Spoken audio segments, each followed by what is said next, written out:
There's no other historian in existence that has been around the greats, a student, an apprentice of the greats, and still doing this work. I can't think of any. Now, there may be some up and coming. I'm not denying that. I'm saying, do y'all know who you all are around? We take a lot of things for granted. You got a chance. You know, when I heard about Dr. John Henry Clark and Dr. Ben Asa Hilliard, it's in like 2008. I was reading, I was studying, like, all these people are great. And I went on YouTube and I looked them up. And when I wanted to see them physically, in the physical, they weren't available to me anymore. Do not waste your opportunity.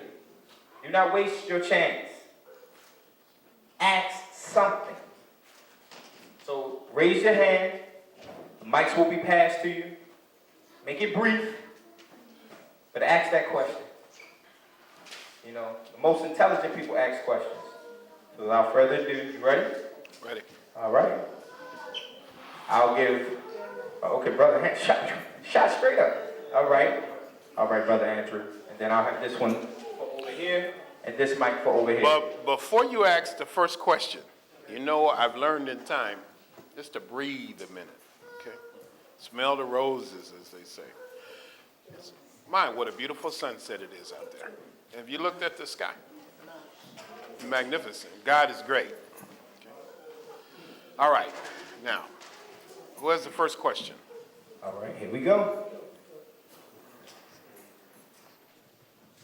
All right. My question is, you know, as far as Al-Dalit and this whole should be pork, meat, it should be on pretty much nothing.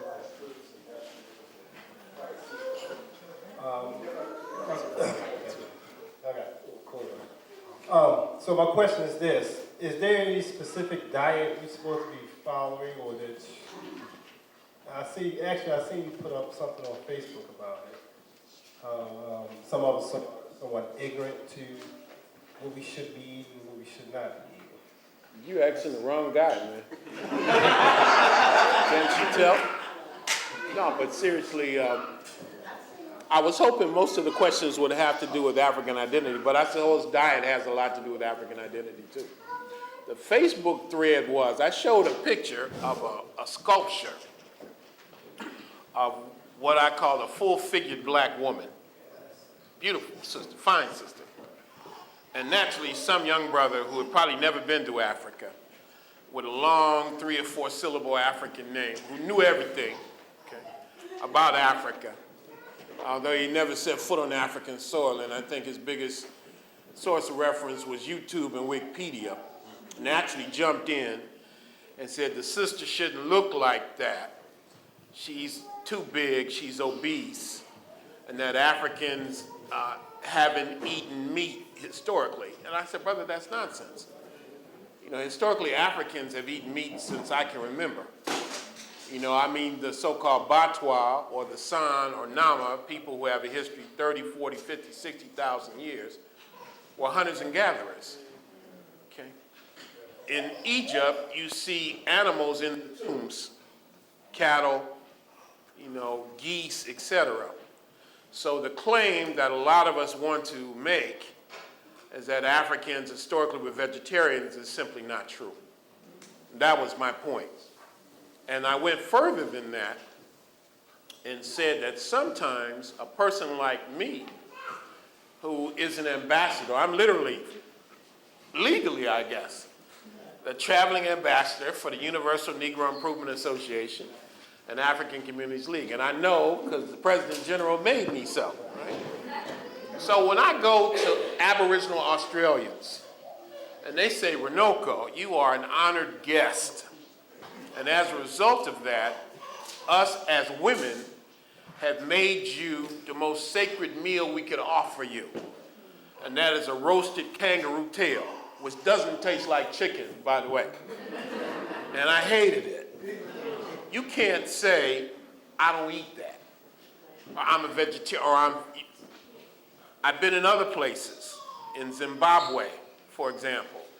after having given a great presentation, walking through a market stall with what you call informal traders. And maybe this is something a person shouldn't do. I said, what is that? I didn't recognize something in the market. And they said, worms. I said, pardon me? They said, worms. I said, I didn't hear what you said. They said, they're dried worms. Won't you try some? And I got about 15 or 20 Africans crowding around me, looking at me. And they didn't tell me how great I was. I can't say I don't eat that. I've eaten fried grasshoppers before, and you're in the same situation. So I'm saying that the idea of a vegan diet is Western. That comes from people who could afford to be vegans, who can afford to say, I don't eat that, or I only eat organic. And so I know a lot of us become, in my opinion, very arrogant in our lifestyles. And we tend to look down a lot of times and belittle people who don't do what we do. And then say it's African. It's not African. It's Western. And as I've grown older, I get intolerant of people who claim something is historic to justify their lifestyle, and it's not. So I don't know if there is a proper diet. I guess a good diet, health, exercise is a part at least of being a healthy African, but that's not historically African. Some of the people that I showed you from the South Pacific, they can eat some pig. They're probably the first people to domesticate the pig. Now, I can go over there and call myself a Pan-Africanist and say we're trying to build global African unity, and they say we want to have you for dinner, and then you say, I don't eat that. In Africa, in some parts of Africa, like Kenya, for example, if you go to a place, they will slaughter a goat. And if you don't eat that, they consider that a grave insult. They don't want to have anything to do with you. So I'm saying that I think sometimes we have to be obviously cognizant of our diet, what we eat, what we do, all of that. But you also have to sometimes be a diplomat. So that's what I would say about that. My question is, how much do you know and what do you think of the term Afro-Eka? And where is it from? First time I heard that word Afro-Eka, which I believe is spelled and is hyphenated A-F, correct me if I'm wrong, A-F-R-U-I, either K-A or C-A. Is that right? K. Okay, K. F-R-U and then space and Okay. K-A. Now, I thought it meant birthplace or homeland. But during the intermission, you pointed out that it actually means motherland. And according to one scholar, a white man, by the way, named Gerald Massey, in a book called, is that Book of the Beginnings or Ancient Egypt? One of Massey's works. Massey was an English, what we call antiquarian. And he wrote from around 1881 to 1907. He did 3 massive 2-volume works. One called The Book of the Beginnings, another called The Natural Genesis, and another one called Ancient Egypt, the Light of the World. And he argued that the original name for Africa was indigenous. And it was Afro-Eka, which means birthplace or homeland or motherland. And it's from that term that we derive the word African. Now, Ivan Van Sertima repeated that in the book, I think, Egypt, Child of Africa. Excellent book. All of Ivan's stuff is excellent, and that was one of the best. Now, the question I would have is, if it's African, and it may be, which African group used it? And when did they use it? And how did they apply it? Africa is not monolithic. Maybe that's the problem. A lot of us think Africa is a country and not a continent, and I wish it was. We have a lot of, but Africa is not monolithic. It's 12 million square miles. And so a question would be, was there ever a name, indigenous or otherwise, until recently, of the whole continent? Do people name, in ancient times, entire continents? Europe, as far as we know, is not European. The story goes, it was named after a Phoenician princess. Phoenicia is on the southwest coast of Asia, in what is now Lebanon and Israel and Syria. And the story goes that Zeus, the head of the Greek pantheon, was out one day, and he saw a beautiful woman, a Phoenician woman named Europa.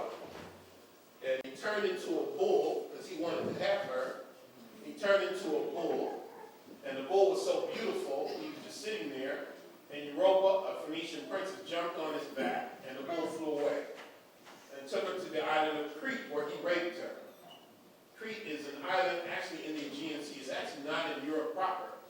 And that's where the name Europe comes from. Or Asia. We believe Asia is a Latin or Greek word, which means the east, east of Rome, east of Italy. We know the Americas, or the term America, North, South, Central, is not an indigenous name. So why would Africans, black people, 12 million square miles, name an entire continent after them? Did they even know they lived on a continent? So again, we have more questions and answers. That's how we respond to that. Thank you. Go, Sister Nick. Well, the questions everybody asked made me get some new questions on top of the ones that I was going to ask. But I wanted to go to Alkebulan. You know, when I was in study class, when I was doing my own research of the original name for Africa and Alkebulan and what I read from Dr. Ben, I want to know, what references could I go to see the proof that Alkebulan is not indigenous or the oldest recorded name for Africa? Go to the internet. Go to Google. Go to Wikipedia. I mean, that's just basic. Alkebulan is not African, it's Arabic.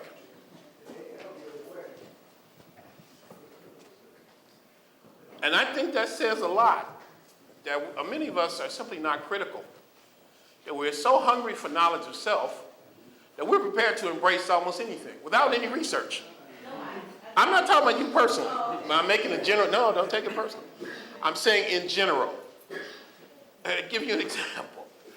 I've been saying for a long time that the Dalits, which means crushed, broken, and oppressed, which is a term that is applied to the untouchables of India. Now these sisters and brothers, and I say sisters and brothers, because most of them by our phenotypical standards of race are black, or ethnic standards of race would be considered black. They would be racially profiled, in other words, if they lived here. They're also called outcasts, untouchables, scheduled castes, Harijans, a term which Gandhi gave them, which they say means bastard, and they're offended by it. So a colleague of mine, actually a Baba of mine in India, a man named V.T. Rajshekar, has a book called Dalit, the Black Untouchables of India. And one day, I was thumbing, he asked me to write the afterword to a later addition to it. And one day, I said, I'm going to get to the bottom of this right now. Why they call themselves black? What are their historic references? And I thumbed through the book, and I'd be damned if they said, and we call ourselves that because Runoko Rashidi said. Now here I am trying to find out why they use the word. And they're saying, well, we use the word because you said it was the valid word. And so my point is, I think we have to be prepared to do a little bit more research. And not just accept anything that anybody says that sounds good. And we're weak on that. I think that's why preachers in our community thrive. Because we want to be told what to think and what the information is. You know, we will say, according to Sheikh Anti-Dalit, according to Dr. Ben, according to Ivan Van Sertima, and those scholars would say, check it out. Do a little research. I'll post something on a Facebook page. I'll post a picture of a statue from Kemet with the nose knocked off, or I won't say knocked off, a nose missing. Invariably, somebody will say they knocked the nose off because they didn't like black people's features or something like that. And so I'll say, who is they? And they'll say, the white man. And I'll say, well, which white man? And when did they do it? And what is the evidence? I heard, somebody told me, I just feel. That's not scholarship. Now, if you just want to base it on how you feel, there's no point in paying $10 and coming to this program. I want to be around people who think critically. We don't have to attack each other, But be prepared to do a little research and don't ask somebody to think for you. Or I'll show a picture of Hormaket, the great Sphinx, with the nose knocked off. And I'll pose a question. How do you think it happened? And somebody say Napoleon did it. But what is the documentation for that? I heard, somebody told me, I read somewhere a long time ago, I saw a reference to it, but what is the documentation for that? And then I show up, Napoleon came to Egypt in 1798.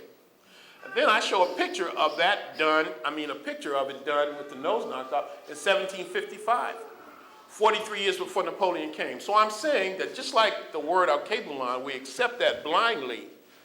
There's no historical basis for that being an African term. None.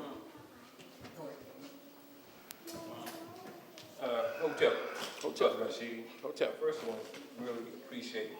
This is my second time having the opportunity to attend one of your lectures. Each Thank time I'm always walking away with have learned more. Good. And I was thinking about the question during the break. Brother and I was talking about what is an African. And you had mentioned in your presentation about an African that, at least for the most part, you thought was being subjective. Personally, if I think I'm an African, that's what I am. And I was sharing with the brother that, respectfully, I thought that the rationale was too simplistic. And I equated that with nature. Because it's very clear within nature, if you see it. And I use, I guess, the description of animals, the tiger or a lion, which is very clear. Okay. So, if we look at historically then what took place from the colonization or the enslavement of African people, of our ancestors, so we define the African in the context of someone being pure, I think is the word that you use. That you showed a picture of a sister, I think was asked a question, you said I'm from America, and she said, what is America? They had no knowledge of what American was. Exactly. So that group had not been touched or been tainted by, say, someone outside, her husband, who looked different from her, then would she be considered an African or someone who is pure? I guess in saying all of this, my question is that there has to be a criteria in defining more of what African is. Is it about phenotype? Is it about language? Is it about landmass?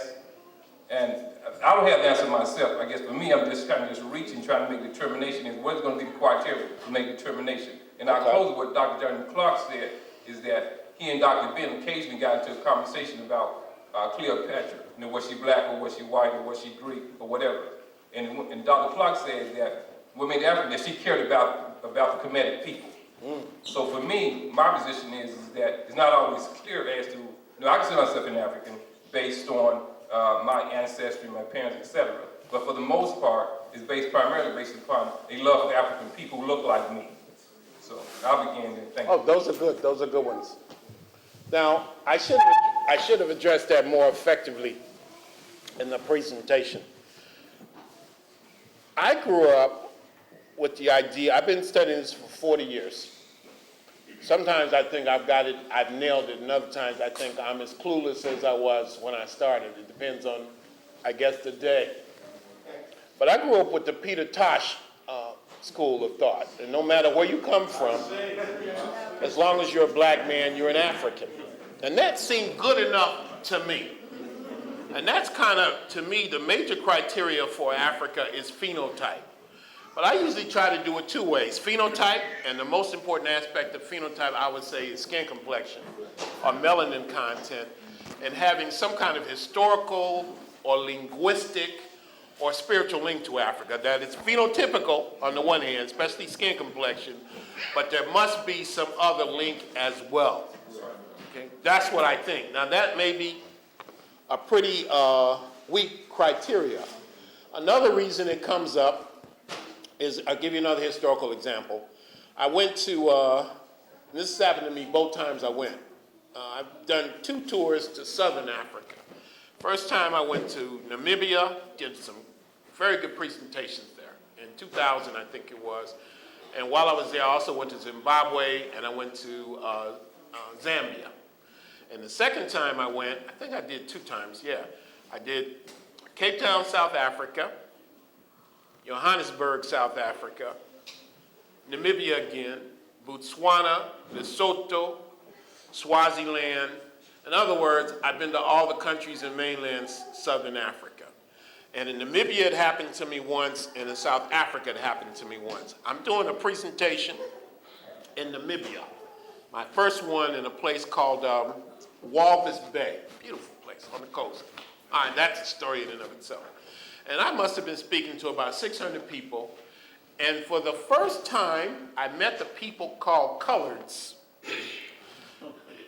Now, color to them is maybe different than color to us. And that's something else too. That a lot of times what we call being African-centered is really African-American-centered. We're taking our African-American experience and saying that it's universal. Like the one-drop rule. Don't let me digress too much. But I think these are good analogies that I can apply from experience. Even before I deal with the Southern African experience. I'm in Russia, and I went to Russia my first and only time to go and celebrate the 200th anniversary of my man, Alexander Sergeyevich Pushkin, the father of Russian literature. Pushkin's maternal great-grandfather was born in Cameroon, okay? And Pushkin relished his African ancestry. Now, he's very, very light-skinned brother. We do range in complexion from snow to crow and bright to night for various reasons. And I wanted to go and celebrate the 200th anniversary. I did libations. I called on the ancestors to take me to Russia.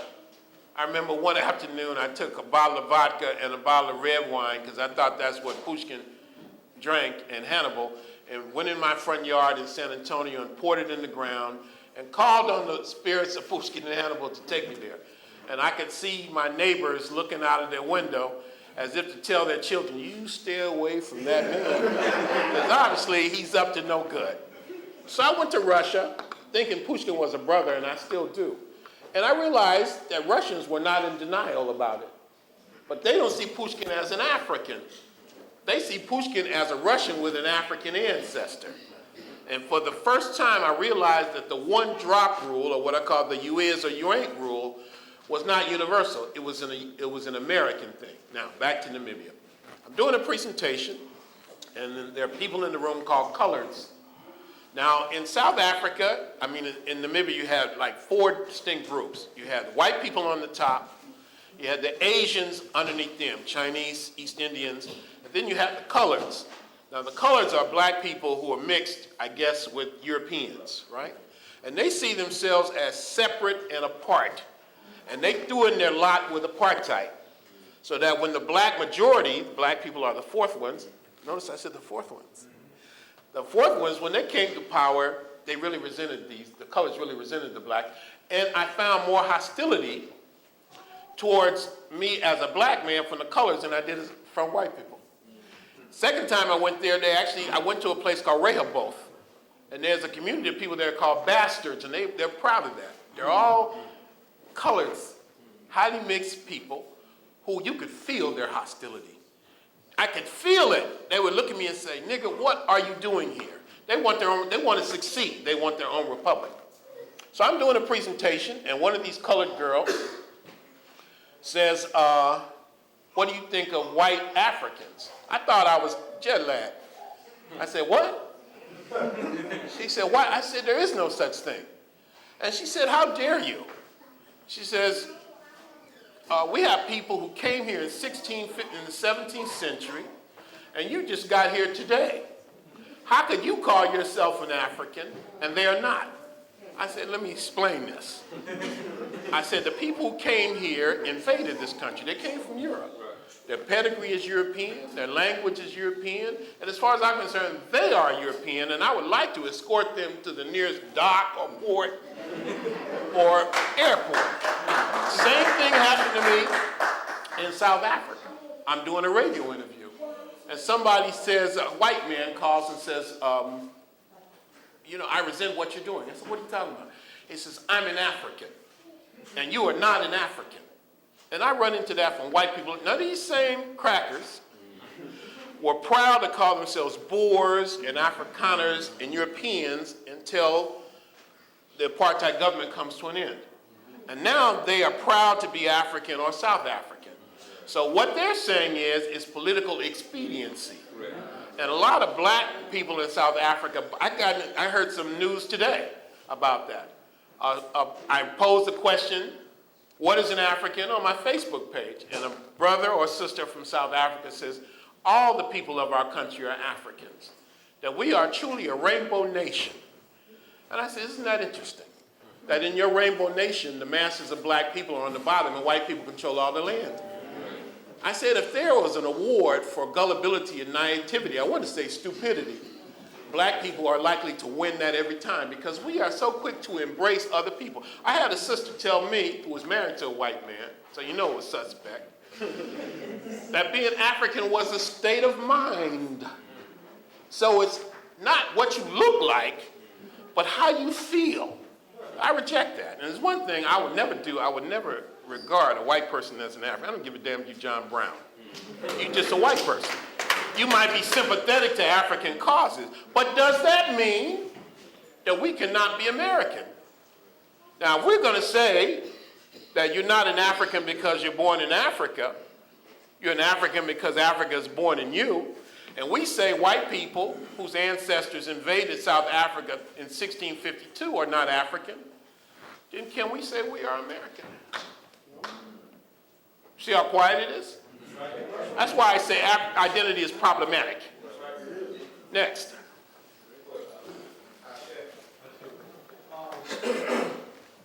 There was a recent documentary that was put out by Nova called Decoding the Neanderthal, which I sent to you on your Facebook page. I didn't get a chance to look at it.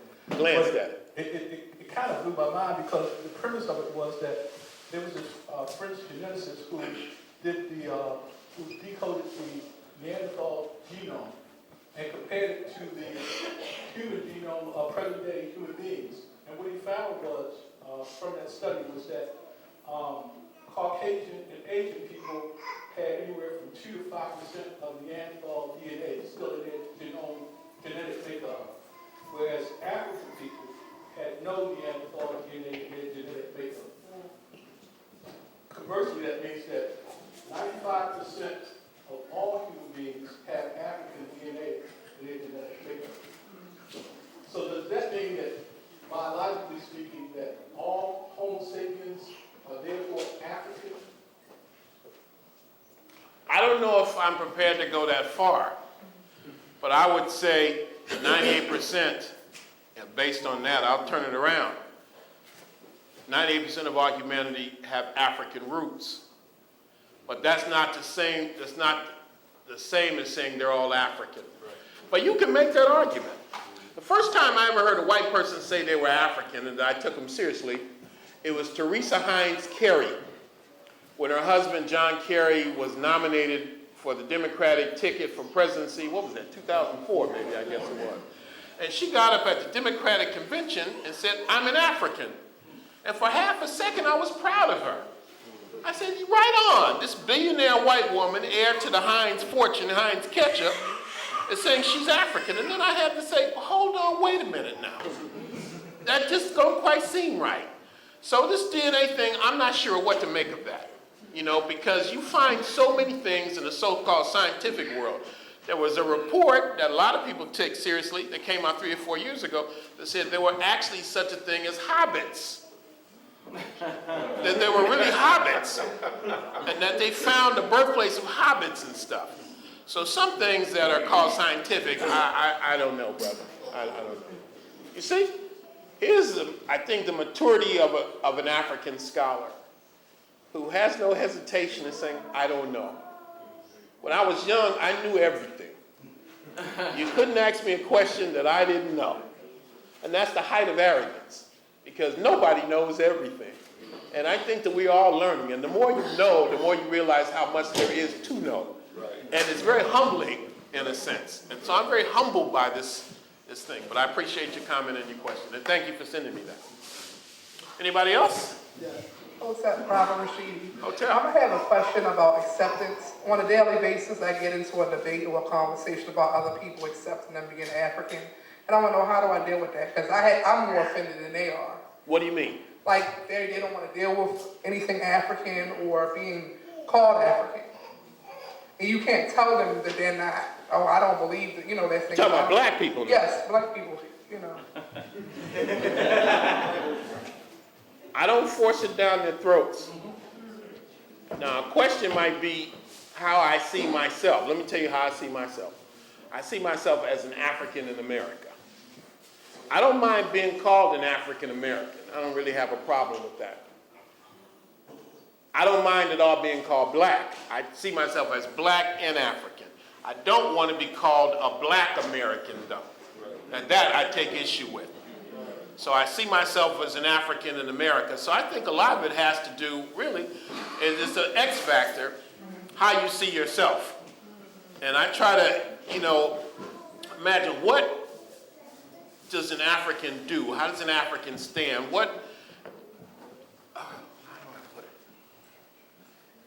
If I wanted a person to see me as an African, I guess I'm asking, how do I project myself? But my argument days are done.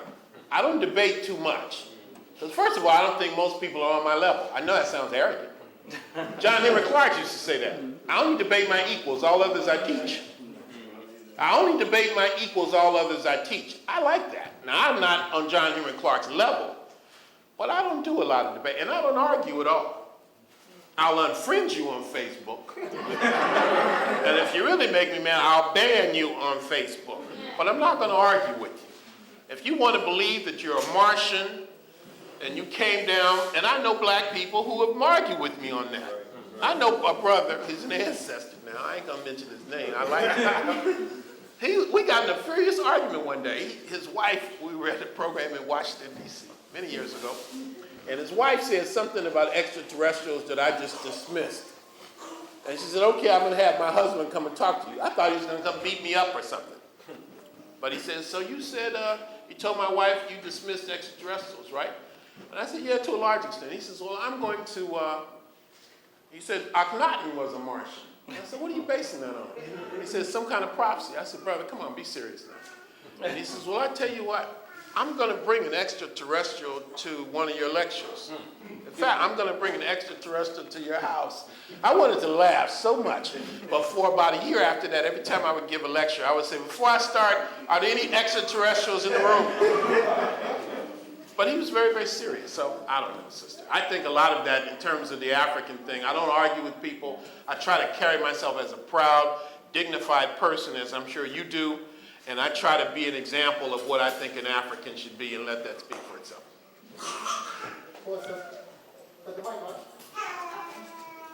I just had a question about, what about actions? Because, okay, so if we define it by color, because how I grew up, I was like... Who's talking? I don't see when you're talking. Me. I had to put my glasses on, okay. Yeah, okay. Oh, I can see you now. I thought you were over there somewhere. I told you I need my glasses to see an African. It's beautiful. But no, like, so I'm a little confused because I defined it kind of the one drop rule and by color, and because that's what I was taught by my family. But then what about actions? Because you can look at us, you can look at me, you can look around the room, but then sometimes we don't treat each other very nice. So do actions, is that a part of it as well? Yes. I don't think so. I still regard Clarence Thomas as an African. Well, I don't either. Well, that doesn't exclude him from the race. Yeah. Or I think of Tiger Woods as an African, and whenever he plays golf, I'm rooting for him. Now, he may not see, obviously he doesn't see himself as one, and if you said Clarence Thomas was an African, hey, you might have to flee. But so I don't think conduct and actions is really a significant factor in identity. Hold on 1 second, bro. What we're going to do is we're going to round it down because we're going to bring Brother Imhotep up to close us out. So I'm going to take 2 more questions on this side.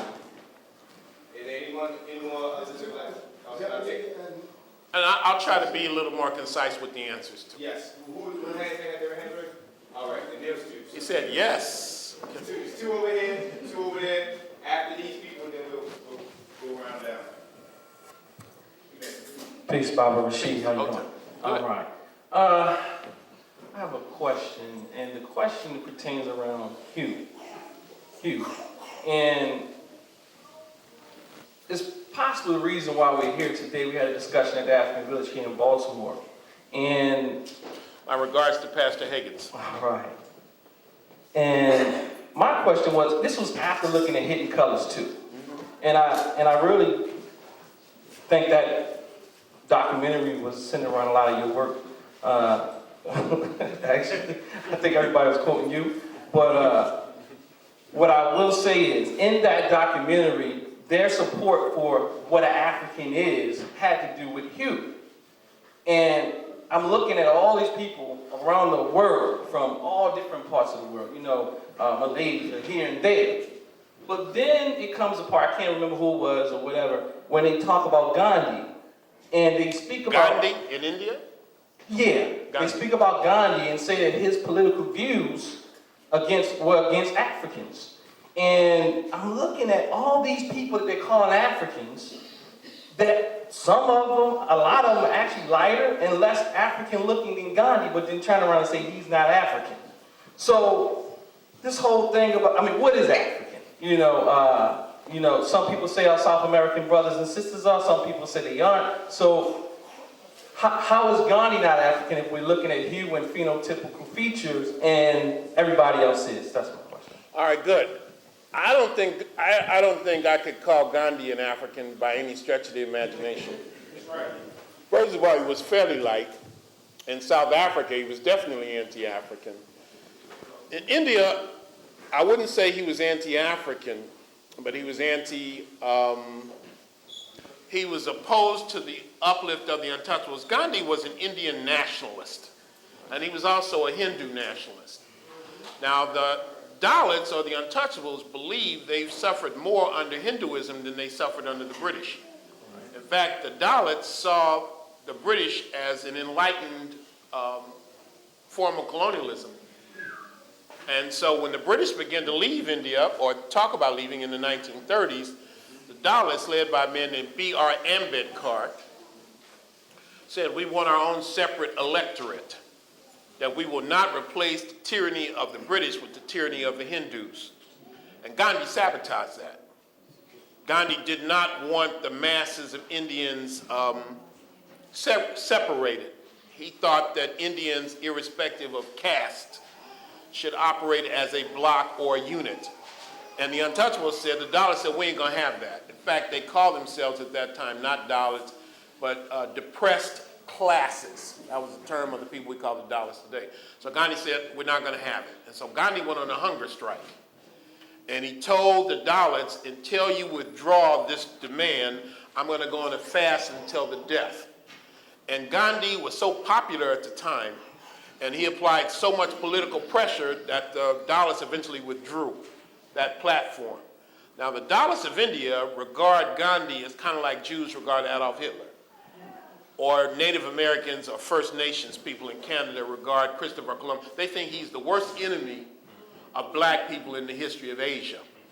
So I would definitely not call Gandhi an African.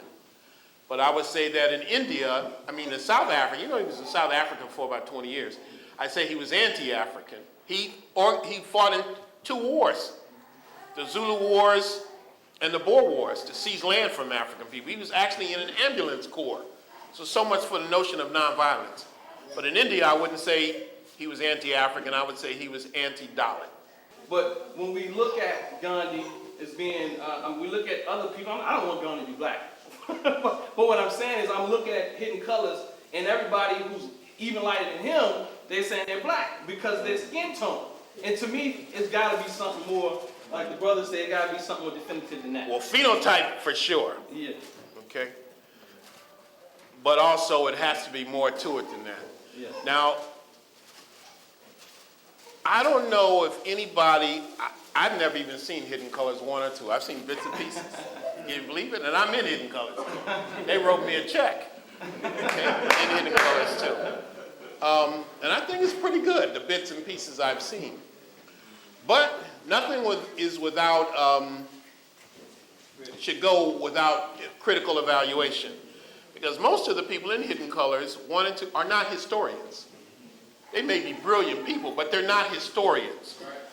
And if I had a criticism of it, and I've told Brother Tariq this, I said, brother, I wish you would come back to me, after the interview and before you released it, and allowed us to review it, because there's a lot of errors in there, you know, but that doesn't mean it's still not a good DVD.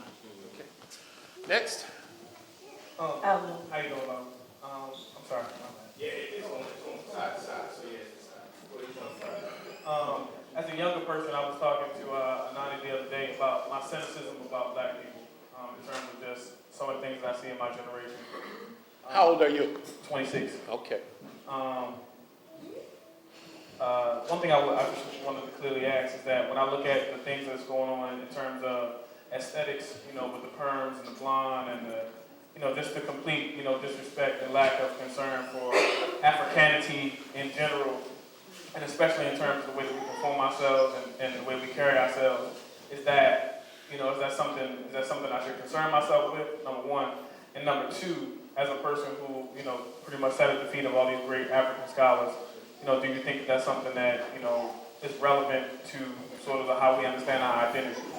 The second part, you lost me there. How we sit at the feet of the African scholars. If I style myself a certain way, or I behave a certain way, or if I carry myself in a certain way, does that have any validity in terms of who I am as a person, in terms of identity is concerned?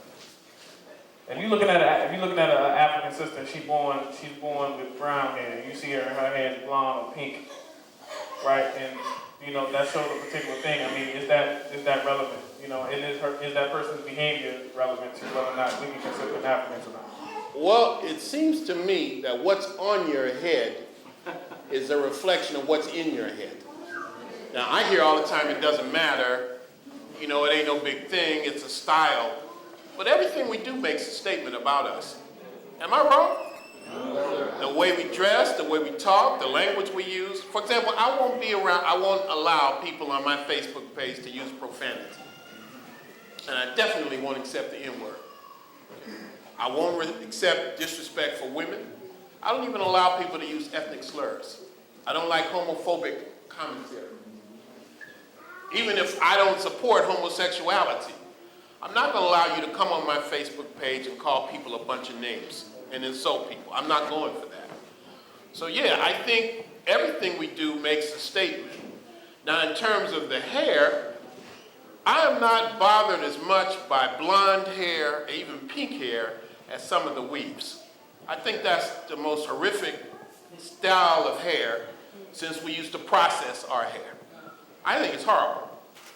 And some of these weaves are just, I don't mean any disrespect, they're just, I want to do the sign of the cross when I see it, like Van Helsing in a Dracula movie. What is that? And not only to me, it's unattractive, but it's unhealthy. It can't be healthy to have that on your head. You're enriching another person's community. And what does the statement make? So what sisters have told me is, isn't that what the brothers want? And if I want a man, isn't this what I have to do? So it's not like the sisters are kind of out there on their own. I think a lot of us reinforce that. As for sitting at the feet of the masters, sitting at the feet of the elder historians, I don't know if sitting at their feet is the proper term I would use. But elders is so important. Elders might not have teeth, but they sure have wisdom. This old expression, you don't get to be old being no fool. And so I think anytime we get a chance to sit with the elders, whether they be historians or scholars or whatever, it's an opportunity that should not be wasted. That's what I would say. Hotep. Excuse me for missing this during the presentation, but can you explain why the people are called untouchables? That's a good one. Untouchables, also known as Dalit, or outcasts, meaning outside of the caste system, or Harjans, meaning children of God. They're called untouchables because they are taught, or it's espoused, that you are untouchable because of something you did in a previous lifetime, karma and rebirth.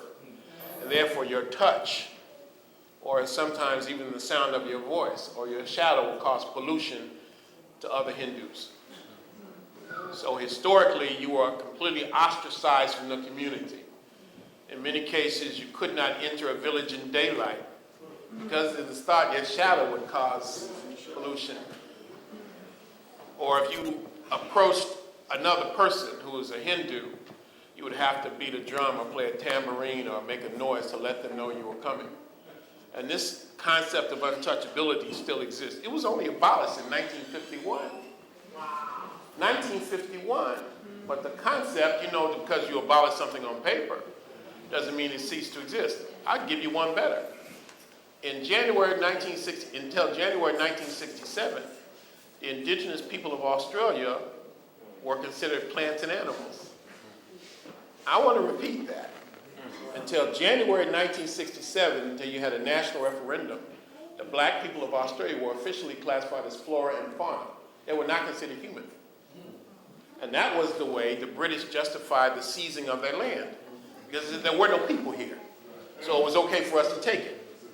And so it wasn't until black people started burning down the cities of America that white people in Australia said, we don't want the black people in Australia to burn our city. We don't want them to burn Sydney and Melbourne and Brisbane.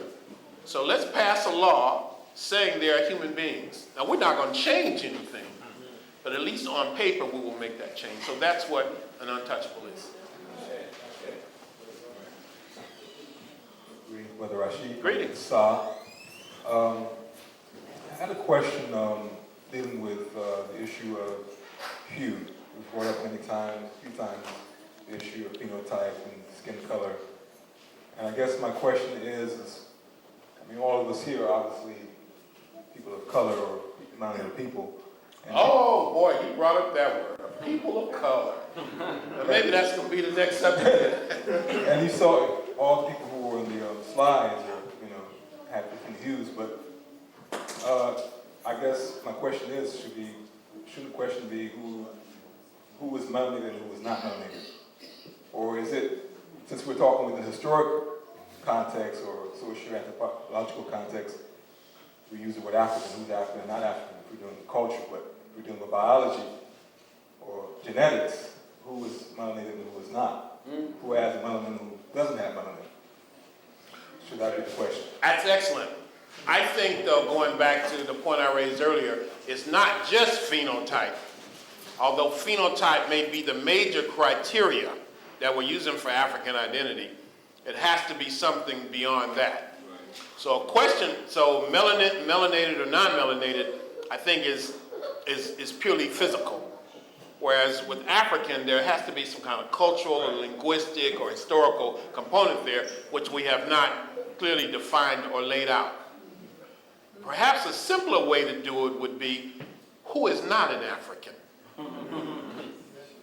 Now, I would say the people who are not African are the descendants of Africans who went into Europe and were lost their melanin and lost their cultural connection with Africa.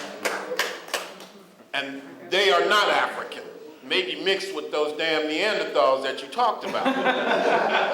So it might be a simpler way to do it, and maybe this is what I'm learning tonight, is to do it by process of elimination. And say who's not an African and work from there. Let me add a final note to that, because we're winding down now. I did a presentation in London about 3 weeks ago, and there was a brother from Nigeria. And he said, Barack Obama's not an African. And that a lot of you all would say, oh, you wouldn't be, you president of UNIACL, you wouldn't be an African. Because they would see somebody, or they would say that the people, the Amhara in Ethiopia, many of the Somalis are not African. Because they have, I think, a very limited view of what an African is. And I jumped all over him. We went around. I thought we were going to come to blows. You know, and I'm happy to say that at the end of it, I called him over. I said, let's sit down and talk. And we shook hands and we parted as friends. But some Africans on the continent would dismiss us as African. If you go to Ghana, you might be called Obruni. And that hurts. Here you are walking around with these African clothes, talking about Hotep and Ma'at and this and that and other. You got an ankh on, you're a vegan. You might even speak a few words of tweet, and you hear the word Obruni. What does that mean? It has connotations of wicked and foreign and white. Or in East Africa, like Uganda, there's the word Mzungu or Mazungu. Or even in Senegal, what is it, Tuba? And so for them, African identity is more than phenotype. That's part of it, but it's also cultural, how you carry yourself, the language you speak. So we're not going to leave here tonight, I don't think, with a clear, concise, monolithic definition of what an African is. But I think we're going to leave here much more enriched and having a broader view of perhaps, here's what I've learned. And I think we have time for one last question. 2. It's more important, I think, to know the right questions to ask than to have the answers. If you don't know, it's okay. But what are the questions that you raise in order to get the knowledge that you seek? Does that make sense? Yes, it does. And that's also humbling. I don't mind saying I don't know. But I know that there are questions that I seek to answer. Maybe that doesn't make sense. Maybe that's a contradiction. Yes. Hotep Rashidi, are we at least correct if Alkebulan is Arabic terminology? Are we at least correct in saying that it is one of the oldest names used for Africa? Yes, most definitely. Okay. And to take it a step further, I would say it's a step in the right direction. Because a person who embraces the word Alkebulan is at least trying to search for what is correct and what is indigenous. So I wouldn't dismiss it. And if I sounded dismissive, I apologize for that. But I appreciate the way you phrased that. Thank you, my brother.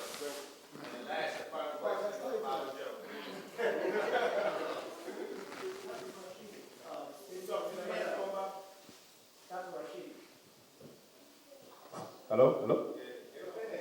Yeah, Dr. Rashidi, in one of your books, it was a paragraph about if African people never left Africa, there'd be no other people in the world. I saw another article in Berkeley, California, said the same thing, agreed with you. Okay. I look at Africa and what is Africa and what is not Africa by 2 things. Parker wrote a book, Children of the Sun. Yeah. George Wells Parker. Right.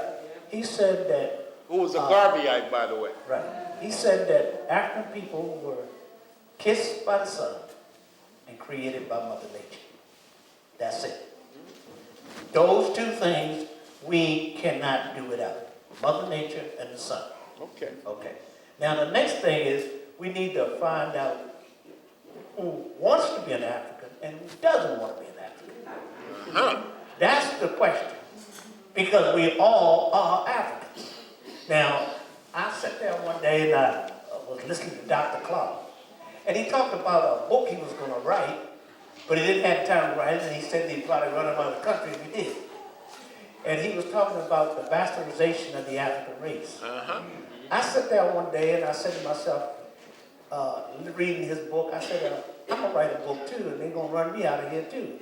It's going to be called Fakers, Fools, Traitors, and African People. They're going to definitely run you out. Right. Fakers, Fools, Traitors, and African People. And this covers it everything. Now, everything that everybody else wants to talk about, I don't care who they are, it's nothing but an opinion. Just like the old thing that you hear people say when you talk about truth, or some people call it lie. I'll say truth and myths.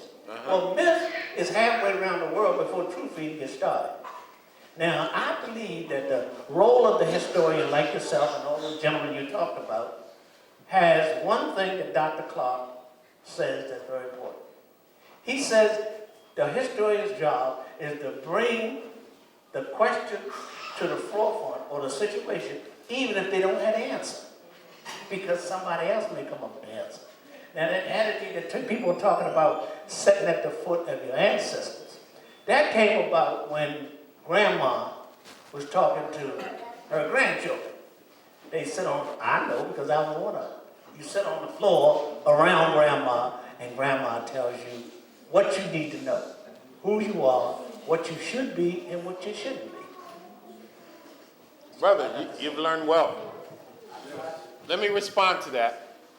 That concept of humanity, if humanity hadn't left Africa, the rest of the world would have been devoid of human life. Sheikh Anti-Dalit said that, and I think I picked it up from him, but I agree. Now, George Wells, this is, if you can see it, this is George Wells Parker, light-skinned brother, Garveyite, who wrote Children of the Sun, and who also did an essay called The African Origins, what is the African Origins of the Grecian Myth or something like that? But look, I just want to read this quote from Parker. I have a section on Parker in my book because Parker was a great writer. Listen to this. This is, to me, poetry. He says, and this ends a survey of Asia. This was from Children of the Sun, which was what, around 1920 or so, 1918? He says, 50 years ago, one would not have dreamed that science would defend the fact that Asia was the home of the black races. We didn't even talk about the Asiatic black man, did we? That Asia was the home of the, maybe that's next time too, that Asia was the home of the black races as well as Africa. Yet it has done just that thing.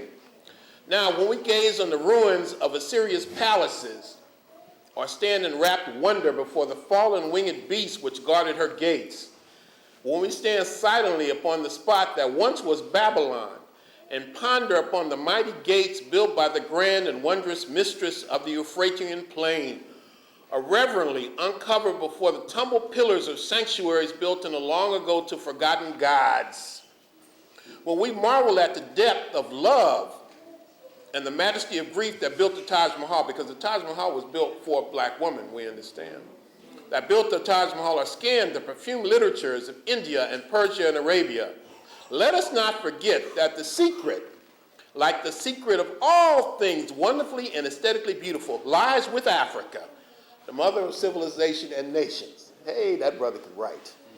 Thank you for bringing up George Wells Parker. And with that being said, let's give a clap.